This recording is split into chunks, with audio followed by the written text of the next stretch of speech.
berbicara tentang orang-orang munafik. Diulang-ulang, orang munafik, orang munafik, orang munafik, orang munafik. Dia adalah ahli neraka, dasar neraka jahanam. Dan banyak diulang karena begitu bahayanya orang-orang munafik. Dan tujuan pertama adalah agar kita tidak menjadi golongan mereka. Maka harus kita selalu tata hati kita untuk bisa jujur dengan Allah Subhanahu wa taala. Tulus dengan Allah Subhanahu wa taala, menguatkan keimanan. Jangan sampai hanya di lidah kita berucap tentang iman, tentang takwa, tentang cinta kepada Allah, akan tetapi hati kita tidak pernah mendapatkan kesempatan untuk merasakannya. Orang-orang munafik mengerikan dan membahayakan. Di samping diri orang tersebut akan rugi, tapi dia sangat membahayakan, dan itu lebih membahayakan daripada orang-orang kafir yang nyata. Sebab kalau orang kafir yang nyata bukan munafik, sangat jelas bajunya berbeda, tempat ibadahnya berbeda. Akan tapi kalau sudah orang munafik, dia pakai lesan-lesan kaum beriman, bahkan kadang berkumpul membuat program seolah-olah programnya orang yang beriman, tapi ternyata dia adalah merusak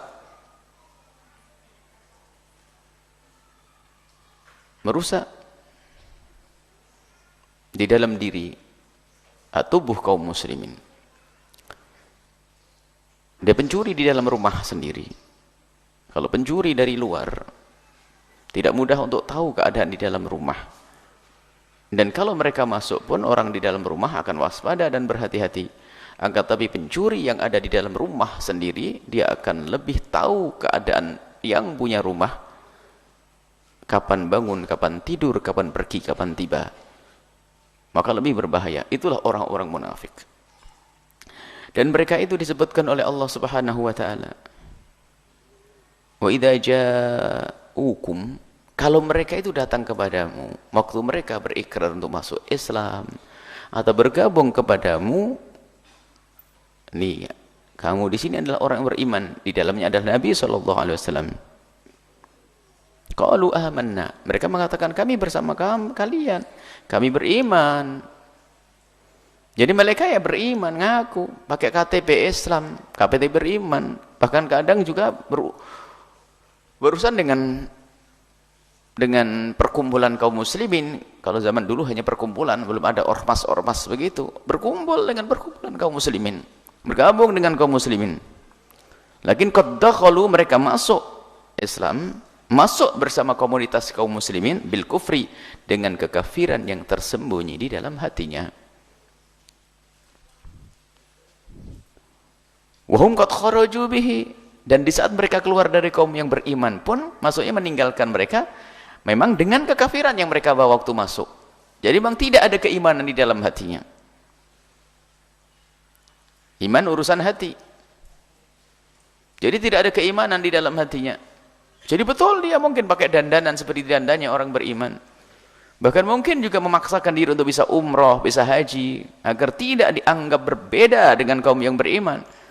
Bahkan mungkin harus membuat pondok pesantren, mungkin harus bangun masjid seperti yang terjadi pada zaman Nabi. Masjid Dirar dibangun oleh kaum munafikin dengan orang Yahudi. Orang munafik membangun masjid, bayangkan orang kafir, orang Yahudi membangun masjid, membantu pembangunan masjid bersama orang-orang munafik. Mereka memang sengaja membuat simbol-simbol yang ditampakkan, ditonjolkan, syiarkan untuk dianggap sebagai orang yang beriman, akan tapi di balik itu semua adalah kekafiran, karena mereka masuk membangun itu semua dengan kekafiran mereka, dan mereka keluar pun dengan kekafiran. Artinya mereka, kekafiran tidak pernah lepas dari mereka. Artinya kekafiran itu yulazimuhum, kekafiran itu selalu ada bersama mereka. Biarpun mereka dalam keadaan sujud, ketahuilah sujudnya pun bukan untuk kepada Allah, tapi sujudnya adalah untuk mengelabui kaum beriman. Dan mereka tidak akan merasa nyaman, tenang bersama orang beriman. Nah, ini orang-orang munafik. Wallahu a'lamu bima kanu yaktumun. Allah Maha tahu apa yang mereka sembunyikan. Kalimat a'lamu, Allah lebih tahu, isyarat bahasanya di sana juga ada yang tahu selain Allah, yaitu Nabi Muhammad dengan wahyu. Nabi tahu sebagian dari orang-orang munafik itu.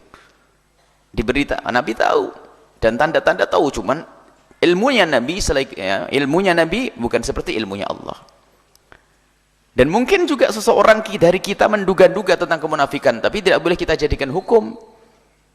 Tidak boleh kita mengatakan orang munafik kalau Nabi diberitahu oleh Allah. Nabi tahu, diberitahu oleh Allah. Tapi Allah lebih tahu. Nah, ini dikatakan wallahu a'lamu bima kanu yaktumun. Allah Maha tahu kekafiran yang mereka sembunyikan. Seperti apapun mereka menyembunyikan, kita mungkin tidak tahu. Dan alhamdulillah kita jadikan tidak tahu, ya mah husnudzon deh makanya. Tapi di kalangan orang-orang yang mengerti ilmu harus waspada. Harus memberi rambu-rambu. Orang awam susah masuk dalam kemunafikan. Justru ini adalah kemunafikan ini dari orang-orang yang mereka punya kiprah. Dia memperjuangkan kiprahnya itu. Apakah kiprah dalam berpolitik atau menggerakkan massa, mengumpulkan umat, ini adalah kiprah. Kemunafikan muncul di situ orang awam, jarang terjangkit kemunafikan. Kalau disebutkan tanda-tanda munafik, dia berdusta, tidak amanah, itu tanda. Bukan pasti orang tersebut dianggap sebagai seorang munafik. Orang awam, Masya Allah, mengagumkan, lihat sholat, dia cemburu kalau ada Islam diganggu. Jangan karena begitu. Ada pemain bola saja namanya Islam saja sudah bangga, petinju muslim saja bangga. Ini kan imannya orang, biarpun caranya salah gitu, tapi iman itu orang awam itu indah. Ya kan, ada petinju muslim saja bangga, udah apanya kan dia bangga. Cuman ya salah pendidikan, tapi ini bukan aib, bukan celah, itu menunjukkan keimanan. Tinggal menjelaskan nanti tentang hukum. Tapi orang awam, tapi orang munafik itu nggak punya bangga dengan Islam. Jangankan kok hanya pemain bola muslim atau orang masuk Islam. Kan ada kita mendengar artis masuk Islam, petinju masuk Islam, kan bangga, itu orang awam, imannya hebat. Tapi orang munafik nggak senang dengan itu semuanya, malah mempermasalahkan. Munafik, yaitu Allah Maha tahu, wallahu a'lamu bima kanu yaktumun. Allah Maha tahu apa yang mereka sembunyikan. Tidak ada yang tersembunyi. Maksudnya pendidikan buat kita. Jangan kau sembunyikan apapun di dalam hatimu. Ketahuilah apapun yang engkau sembunyikan, Allah Maha tahu. Kemunafikan, lihat, alangkah ruginya.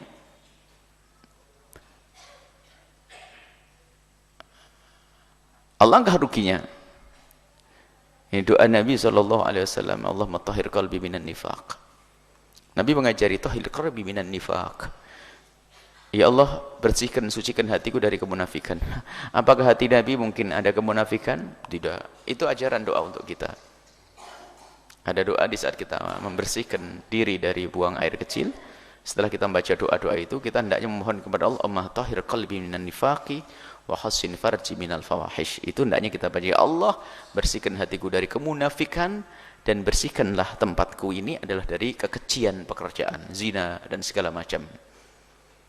Nabi mengajari doa tahhir qalbi minan nifaq, bersihkan hatiku dari kemunafikan. Bukan untuk Nabi doa itu, Nabi sudah dijaga oleh Allah, tapi untuk kita agar waspada.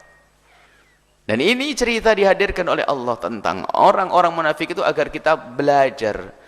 Biarpun kelihatannya beriman, mungkin dia seperti orang punya pondok, seorang alim, mungkin dia seperti orang pejuang dan sebagainya. Tapi kalau ternyata dia adalah munafik, tidak ada iman yang sesungguhnya di dalam hatinya, maka dia tetap dalam wilayah kekafiran. Cuman kita tidak boleh mengklaim, tidak boleh kita menghukumi seseorang dengan hukuman-hukuman seperti itu. Tidak boleh. Tapi ini ada orang semacam ini pada zaman Nabi, pada zaman paling mulia saja ada, bagaimana zaman sekarang? Nah ini, tapi ingat, Anda tidak perlu banyak mencari-cari orang-orang munafik, tetapi nanti ada tanda-tanda kemunafikan yang harus kita jauhi. Orang itu lebih membela kekafiran daripada Islam, menghinakan Islam, biarpun dia katanya ulama, hendaknya Anda jauhi, karena barangkali itulah orang-orang munafik yang akan menjerumuskan Anda. Karena munafik di dalam hati urusannya.